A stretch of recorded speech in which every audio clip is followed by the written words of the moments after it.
actually going to get the most out of a 3.84 kilowatt-hours portable power station? Is it a sensible backup for a family that only worries about occasional outages, or does it belong in the garage of a full-time van life crew? And for the everyday buyer wondering whether they're overpaying for a box that can run a TV, a mini fridge, or even an electric bike, the answer isn't as simple as yes, it's a great deal. Link is in the description if you want to check the product details on Amazon. Let's walk through the scenarios that matter, the trade-offs you'll feel once you plug it in, and decide if the Anker SOLIX F3800 is really worth the price tag.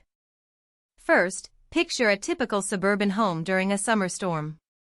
The utility flicks off for an hour, and you're left with a handful of essentials, a refrigerator that needs to keep food cold, a few lights, and maybe a laptop for remote work. Most small UPS units can keep a router alive, but they'll die within minutes if you add a fridge. The SOLIX F3800, with its 3.84 kilowatt-hours of LiFePO cells, can actually keep a mid-size fridge running for several hours while still powering a few lights and a TV.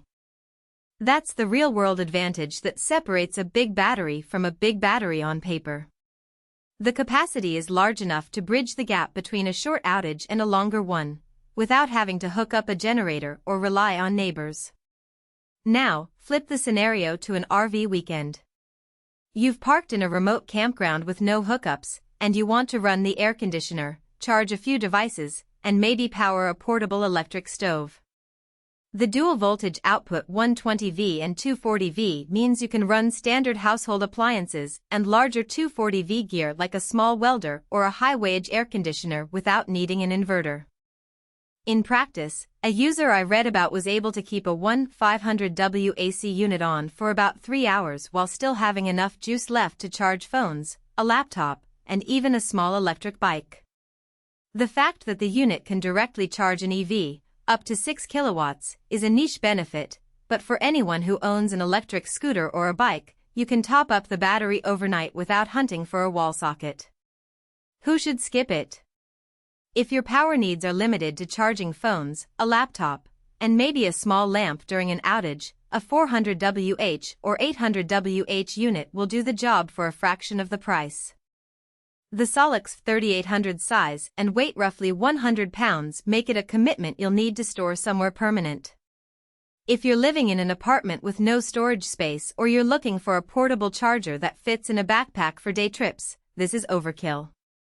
Also, if you're counting on solar alone, you'll need a fairly large panel array to fill its 3.84 kilowatt-hours in a single day, otherwise you'll spend most of your time recharging from a wall outlet, which reduces the appeal of a portable solar generator. Let's talk about the practical strengths that become evident after the first charge. The LiFePO chemistry gives a longer cycle life. Anker rates a 10-year lifespan, and the 5-year warranty backs that up. In real terms, you're looking at a battery that won't lose capacity as quickly as traditional lithium-ion packs, so the unit stays useful year after year. The intelligent remote control is another solid feature. Via a dedicated app you can monitor charge level, set power out limits, and even schedule solar input. For a homeowner who wants to know exactly how much reserve they have before a storm hits, that visibility is a genuine convenience. On the flip side, the weaknesses show up when you try to squeeze every last watt out of it.